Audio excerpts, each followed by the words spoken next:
Now I don't have to dismiss the kids. All right, welcome to Vision Sunday.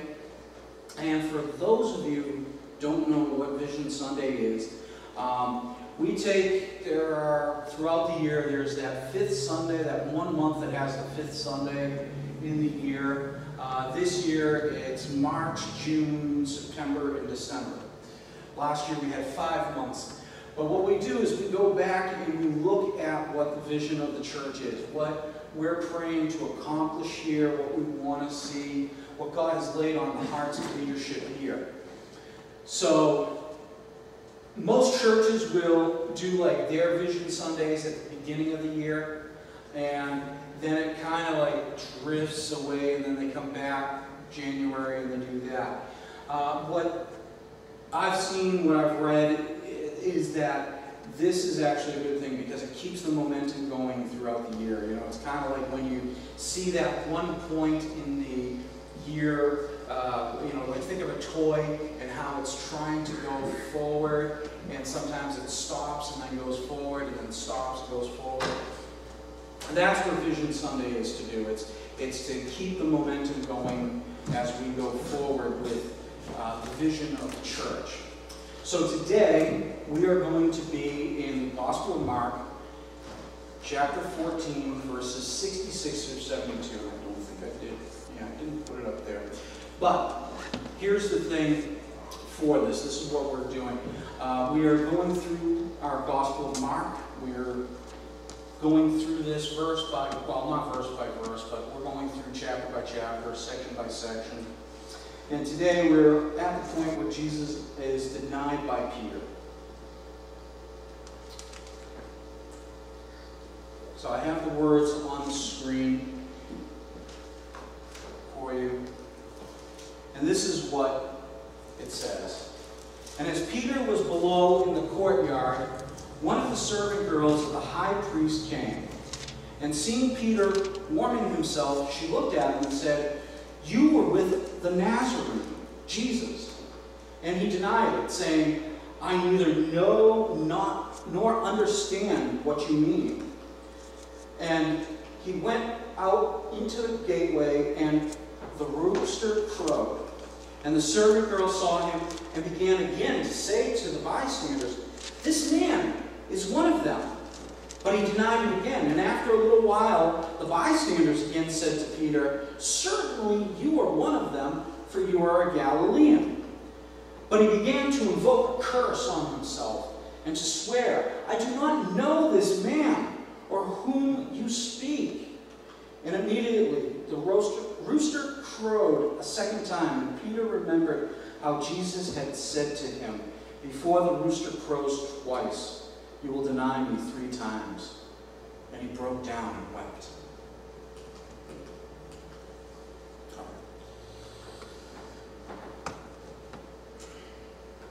So, this part of Vision Sunday, the thing I want to talk about is, what is our witness? How do we represent Jesus when we have those opportunities, those times where we're given during the week, where we might be working somewhere or in some place, somebody recognizes us, knows that we're a Christian, and we just sit there and we keep to ourselves. We don't want to be bothered. We hide the fact of who we really are. It's a reminder that Jesus tells us that if we deny him, he will deny us in front of the Father.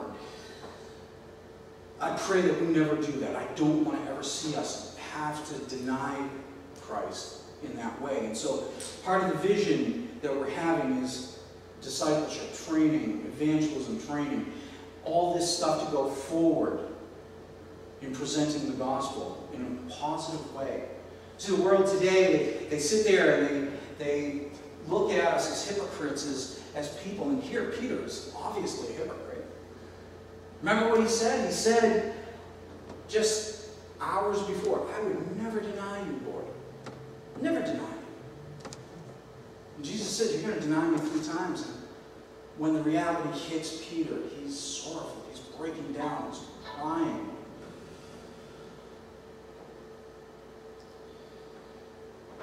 This is how we go about when we deny Christ. We deny Jesus to people we know.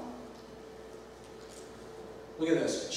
And as Peter was below in the courtyard, one of the servant girls of the high priest came, and seeing Peter warming himself, she looked at him and said, "You also were with the Nazarene Jesus." But he denied it, saying, "I neither know nor understand what you mean." And he went out into the gateway, and the rooster crowed.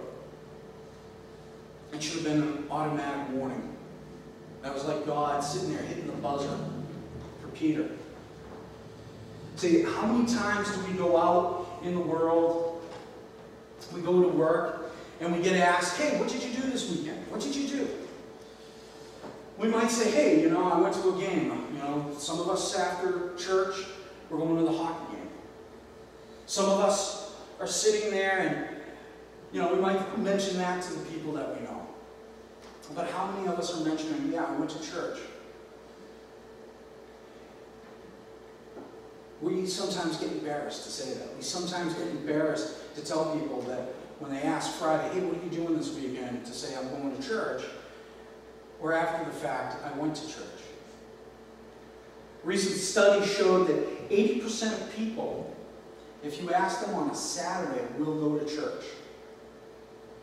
It's an interesting thing. 80% of people, because they're thinking that. They're thinking about church. In a changing time, they still think about what it is the church is. And they would go if we invited them. That percentage is the same when someone asks and we share our plan to attend. This means often someone will come to church if we just invite them. If we just say, "Hey, I'm going to church this Sunday. Why don't you come with me?" You'd be surprised how many people will actually agree to that. Peter, when accused of the obvious, denies it and tries to just walk away. And that's how we are. See, Peter is confronted by the servant girl. She recognizes him. She's seen him with Jesus, with the 12, with the whole group of disciples, the 120. She recognizes him. And Peter denies it. No, I don't even know what you're talking about. How many of us are like that? How many of us just want to be introverted? It's sort of this thing, I'm a natural introvert. It takes me a while to get comfortable enough to talk to people. And for Peter, he's just trying to be an introvert, and he's not an introvert. And what we find out about Peter is, we learn he is very much an extrovert. But Peter, at this point, at this time, when he's confronted with everything going on, with everything that's going on to Jesus, he just denies it. After he said he would. He didn't trust God and forgot that Jesus had warned him. Jesus had told him, "You're going to deny me." He feared for his life. He thought to himself, maybe I'm going to be thrown into jail just like Jesus right now. He's hearing everything go on. We heard about the trial. We read the trial last week. We heard everything. So he's hearing all this. He's hearing Jesus get beat up. And he's fearing for his life. And rather than trust God, rather than trust the Father, as he's been learning for 3.5 years with Jesus, he sits there and decides, I'm just going to sit back, be comfortable. And that's the thing, we're not told to be comfortable. What we become is fearful in that our reputations will be ruined. We like to have these statuses, we like to have titles, we like to have a feeling of worth. And sometimes if we sit there and we mention God in this day and age, it becomes this thing of just wanting to hide because people make fun of our faith. They make fun of who we are. They make fun of what we believe. And we forget that when we read the Bible, Jesus himself said, they're going to hate you for my name's sake.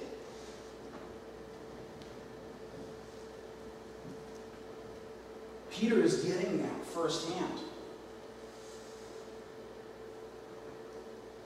fact, we deny Jesus for fear of being made fun of. Look at what happens here. The servant girl saw him and began again to say to the bystanders, "This man is one of them." But again he denied it, and after a while the bystanders again said to Peter, "Certainly you are one of them, for you are a Galilean." Now many have wondered what that means. How did they know he was a Galilean? Well, how do we know somebody's from the south? Right? How do you know somebody's from the south? They got that little accent there, They talk. We up north, we'd say they talk funny. Natalie used to laugh at me because I could hit what our previous pastor sounded like. He was from North Carolina. I love the guy, a great mentor of mine. But I would sit there, and Natalie would be like, "What's it James say? What's it James say?" And I'd be like, oh, he was like, "Well, we got to go ahead, we got to just, I just don't get this. I just don't get it. Why? We're struggling, we're trying to do this." That's the way he spoke. And I love him, I'm not making fun of his accent, but that's how we know when somebody's from someplace else. I've got Scottish roots, so of course there's the Scottish accent that people speak in, right? My grandfather, if he were still alive today, he'd be over 100 years old, but he was from Manchester, England. And I've talked about how he still had that accent. And when I was born, I lived with them for a while while my parents worked. And as I began to talk, I began to take on my grandfather's accent. So if you ever watch Doctor Who or something like that, I start speaking like this because it's a natural way. It's the way my grandfather used to speak, and it's the way me and him used to speak together. That's how they knew. But see, he's trying to deny it. You ever watch a movie where you make a bad Boston accent? The Departed. There's a couple of bad Boston accents, especially from the Bostonians, in that film. But the people, we think of that. Everybody thinks of a Boston accent as John Kennedy. That's how they knew. Peter tries to deny this. Tries to deny it. Oftentimes when we're at work or school or gatherings, we sit in fear of what people will say about us. What they will say for what we're going to do. We want to crawl under a rock. Maybe it's because we don't think we can answer the hard questions. Peter had all that training. He had 3.5 years with Jesus. He knew all the answers. And yet he feared. One of the things that we're going to be doing and we're going to discuss here is we are going to up our ante in our discipleship program here. And you'll see that at the end. We're going to be going to the next level. We've been doing good with our community groups, and then we started our men's and women's groups, and now you'll see what the next one is. We say we can't do anything to help others see what we see or feel what we feel. In other words, we get into this line of thinking, you just got to be there. You just got to experience. You got to understand what I'm seeing. We make it into something supernatural. We make it into something, instead of just loving on people. Instead of just inviting them, letting them experience it for themselves. We try to think that we've got to have all the answers. We try to think that we've got to do everything. We try to shut them out instead of letting God's natural light shine in us. One of the things that we see in the Bible, we see that people recognize that something happened. Why? Because people get so excited about the Jesus that they're serving, the Jesus' love.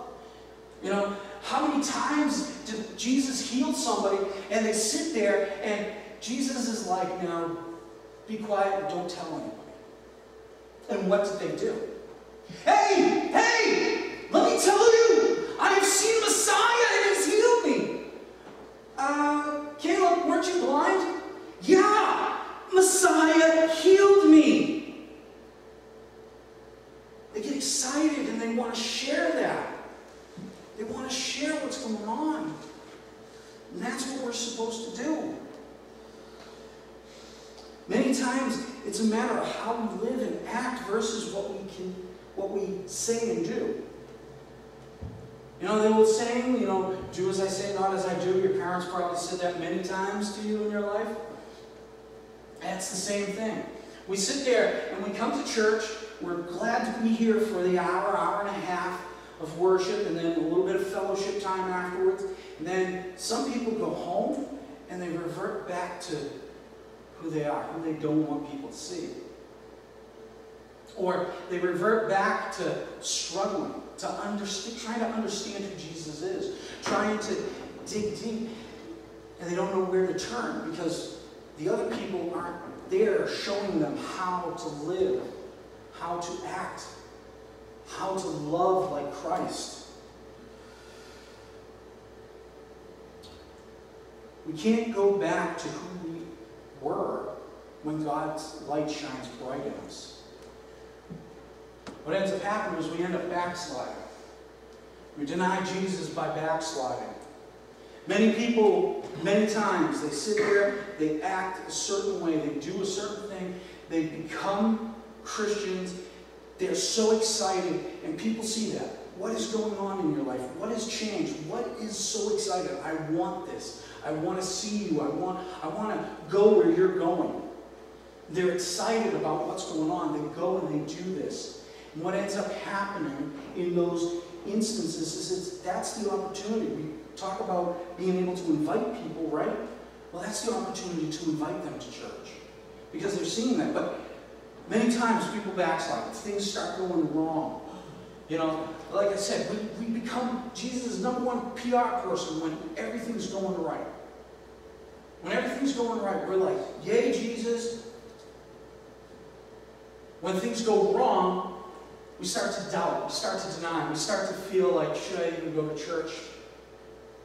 Do I want to go to church? Do I want to be there? And we start reverting back to old habits. Notice Peter here. But again, he denied it. And after a little while, the bystanders again said to Peter, certainly, you are one of them, for you are a Galilean. He recognized this country accent. But he began to invoke a curse on himself and to swear, I do not know this man of whom you speak. And immediately a rooster crowed a second time, and Peter remembered how Jesus had said to him, before the rooster crows twice, you will deny me 3 times. And he broke down and wept. Now, when it says that Peter began to swear and curse, that isn't like he was saying bad 4-letter words. Now, what he was actually saying was, like, I swear on my mother's grave, I don't know him. There's still something bad. It's still something that the Jewish people were told not to do, not to make, not to take oaths. That's what he was basically doing. He was taking this oath. He was calling this curse on himself. He started to become the old Peter. Here he was this stalwart. He was this guardian. He was this man of temper. Let's remember, what did he do when Jesus got captured? He took out the sword, cuts the guy's ear off. He wanted to protect, he wanted to love this man who he loved his brother, this person that had been his best friend, this mentor, this teacher. But all along, he's been going on this journey of backsliding. And when the reality hits him, he breaks down and cries. Many times, we're like that. We see what's going on in our lives, and we're crying out to God, and we're asking him, where are you? What are you doing? Help me. And many times, we sit there, and in our tears, we begin to doubt. We begin to say things like, God, if you just do this, I will. We swear these oaths to God. How many people have we heard and joked about where the lottery's going up to, an exorbitant amount, $200 million, and we're like, God, if you just let me hit that, I will give money to the church, And it's gonna... God doesn't want that. He wants us. He wants all of us. He wants us to fully live for Him.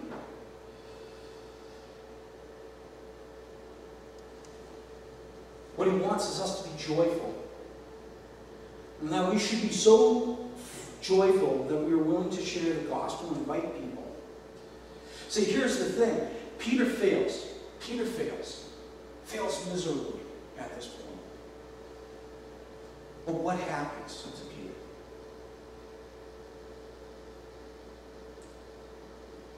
Peter was told that something big was going to happen.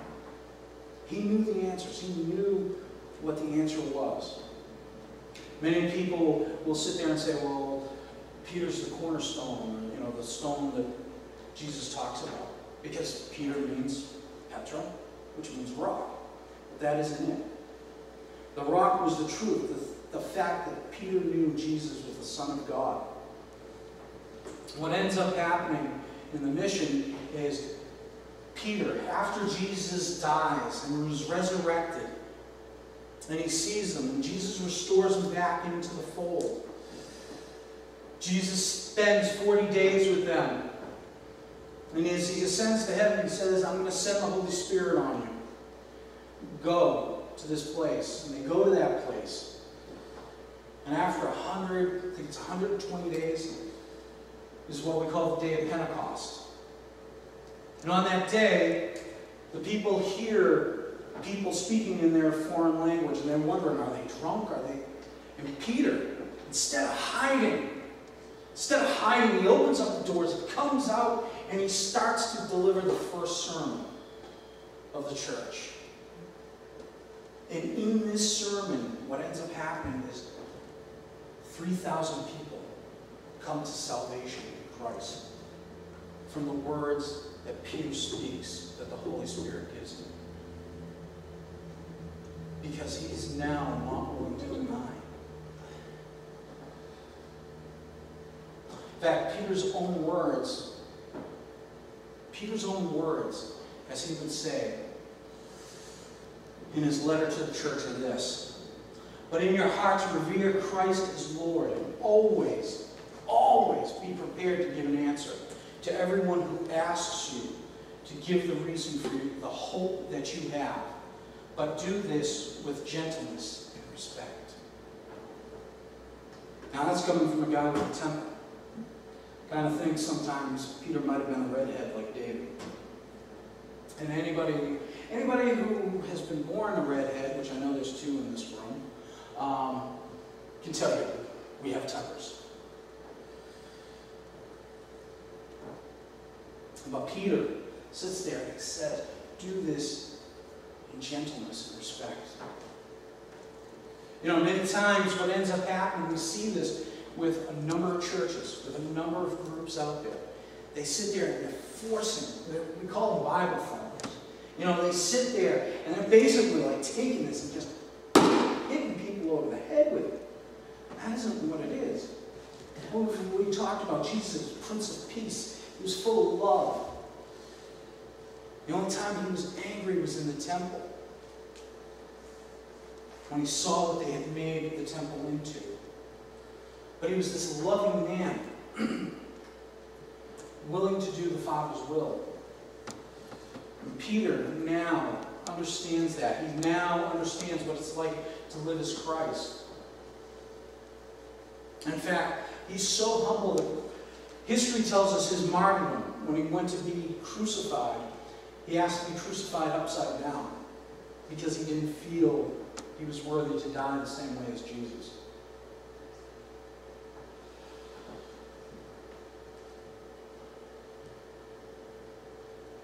So what are we doing?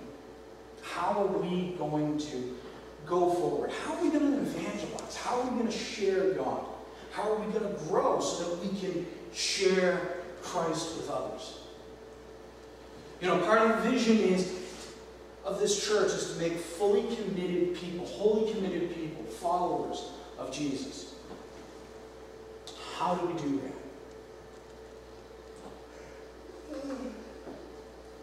We do that through discipleship. Now Jesus, in Matthew, he talks, as he's ready to ascend, he gives what is called the Great Commission. It's Matthew 28, 18 through 20. And it simply states this: go, therefore, into the whole world, baptizing people in the name of the Father, the Son, and the Holy Spirit, showing them everything I have showed you, making disciples of all people.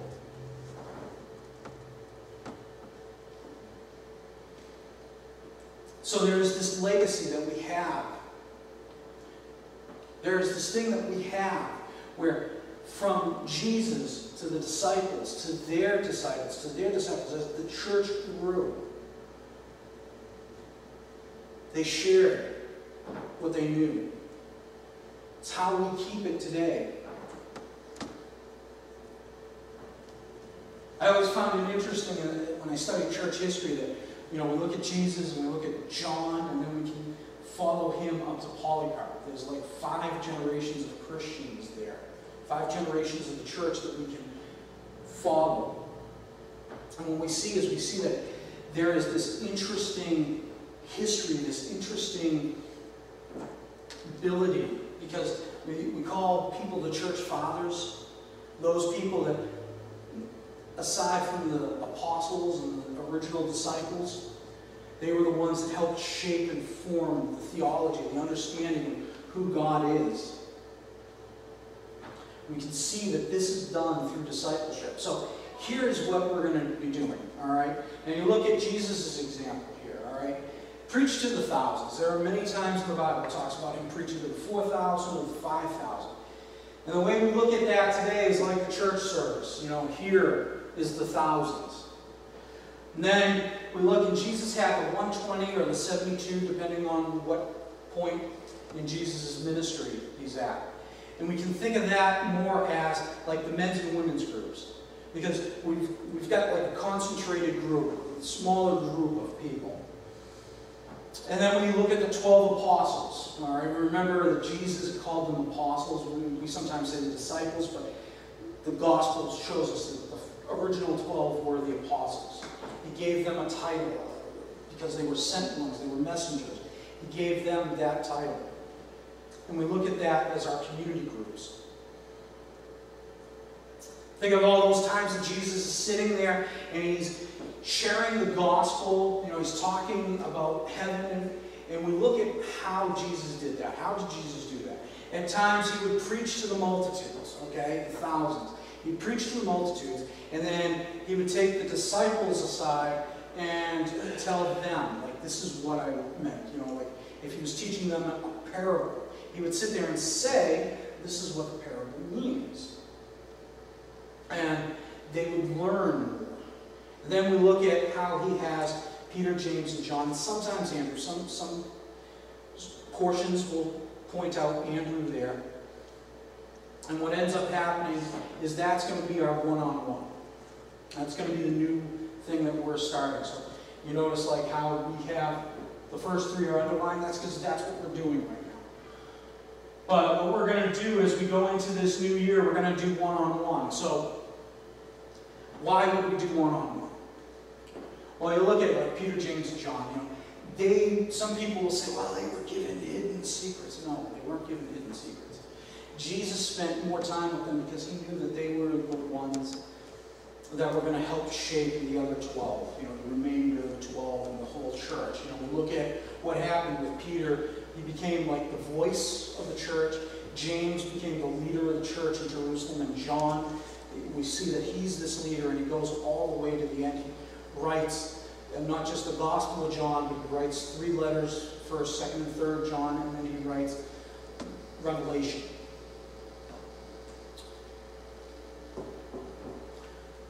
But there's this thing that we see. Why do we do one-on-one? One-on-one is simply this. This is how I've looked at it through the churches that I've served in and I've been discipled in my lifetime. It's great to be in a community. All right, community groups are great. They're fun. We all have a good time. We laugh. We sometimes go off the rabbit trail. Many times we do that. But one-on-one is good because There are many times where we want the answers. And I'm speaking from experience here. There are many times we want the answers, and we're afraid to ask those in community group. For what? For the same thing Peter was, for fear of being made fun of, for fear of what's going to happen. So the one-on-one time is going to be something where you can ask those questions in a safe environment. Now, how is this going to go? It's going to go this. I'm going to be discipling the men, much like I do the men's group. But, you know, if you want to meet with me and go through discipleship, I will meet with you and go through discipleship. Natalie's going to disciple women. So if you want to meet one-on-one with Natalie, she'll meet one-on-one, and you can ask those questions, those things that you're struggling with. It's not bad to struggle. In fact, the Bible tells us that we're to continuously walk our faith. That means that the Bible is in such a way. You know, I think of Peter. You know, we showed that verse from Peter. One thing Peter says to the church as he's writing to them is, you've got the letters of Paul. You know, listen, Paul's great. His writing's a little hard to understand, but he's great. Peter understood that. And the difference between Peter and Paul is day and night, because Peter was this fisherman, and he went through his training with Jesus, one-on-one. But he was a fisherman. He didn't have the money to go to Pharisee school and have the big education. Paul had like this Ivy League, Harvard-type education. He went on, he was a Pharisee of Pharisees, as he said. And so there's a lot of things when you're reading Paul, like it's very meaty. It's like trying to eat a thick soup. Peter and John, James, their letters that they write, good. They understand. Sometimes you got to work out stuff, but they're a little more understandable. And that's what Peter's talking about. But Peter's saying, Paul is good. And yeah, you're not going to understand everything, but I'm here to help you. So that's what we're here for. We're here to help you. So we want to go into this one-on-one. This is beginning now, like today. Like, you know, I thought of coming up with a cool name. A lot of churches come up with cool names, but you know what? It's discipleship. And so our discipleship is done. You know, here from the pulpit, I'm discipling you right now. We're going through the Bible. We meet men's and women's groups. You know, many of you have come. This Saturday is our men's and women's groups. Men, we're going to be meeting in here. Women meet in the fellowship hall. As my grandfather would have said, you know, you're going to feast for your body and feast for your soul, because we're going to have breakfast. Then we have our community groups, Tuesday nights. We meet here 6 to 8. The one-on-one, that's time where we're going to work that out around schedules. Because everybody's got a schedule, everybody works. You know? So that's going to be the thing. If you want some more time, if you're sitting there like, you know, I'm struggling with this portion of scripture, I'm trying to understand it, what does it mean? That's the thing. Come. We will work this out. We're going to do this. So one-on-one, that's going to be the new thing. New old thing. It goes back to the beginning of the church, right? So that's it. That's what part of this vision is. We're going to continue. We're going to make fully committed disciples. You know, Paul writes in Ephesians that my job as your pastor is to equip you for what? The ministry of the church. Every one of us is called to be a minister. Even if we're in a church where we don't believe in women, you still, you know, being pastors, you're still called to minister to one another. You're still called to minister to your family. And if you're not being trained up in that, how do you live that out? So that's what we're doing. We're here. My goal is to make you all fully committed, so on fire, so hot, that the fire department's going to have to be here to put the flames out, and that ain't even going to work. What we need to do is we need to start studying together, building each other up. And that's the one thing. We do well with that. We do well with building one another up. Whenever I see somebody down, it's amazing to see the growth of those who have been here since I became pastor, and how you have grown to encourage your brothers and sisters. And this is the next step. This is the next part of it. So that's what we're doing here. We're going to begin a whole new line of discipleship.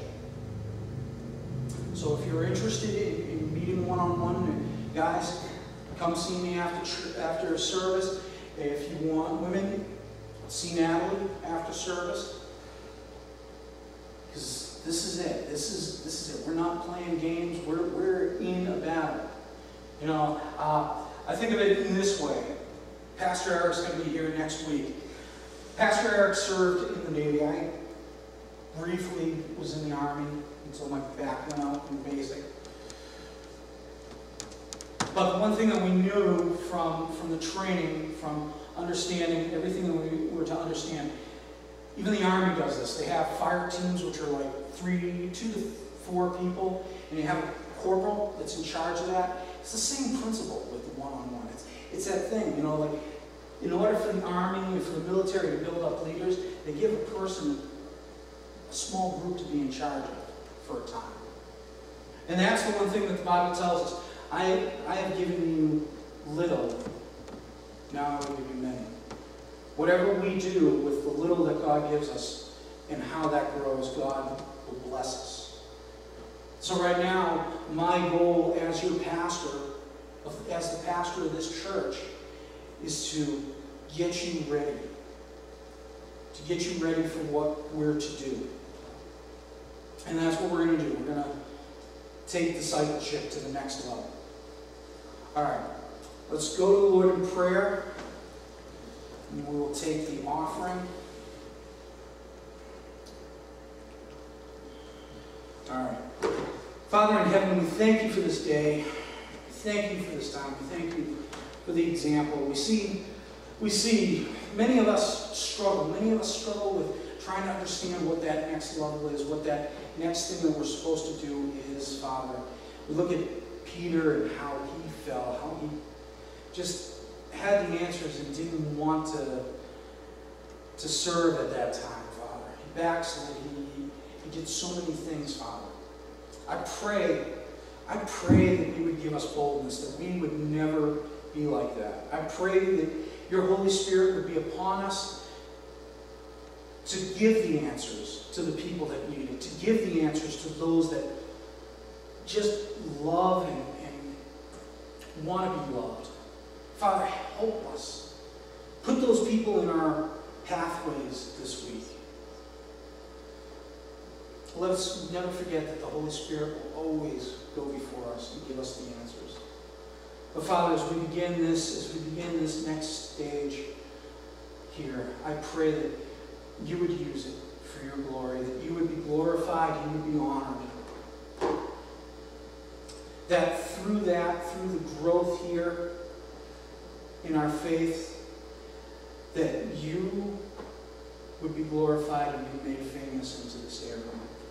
So Father, I just pray right now that you would just help us and calm our spirits and teach us, make us teachable, make us like the clay, as you are the potter. Father, I pray that you would just go forward today. Give us a good week. Keep us safe with the many plans that we have, and let it all be in your will, Father. And I pray that you would bring us back safely next week. Father, I pray for the offering right now, and I pray that you would bless the gifts of the giver for the ministry here as we continue to do what you called us to do here in Sutton and in the communities.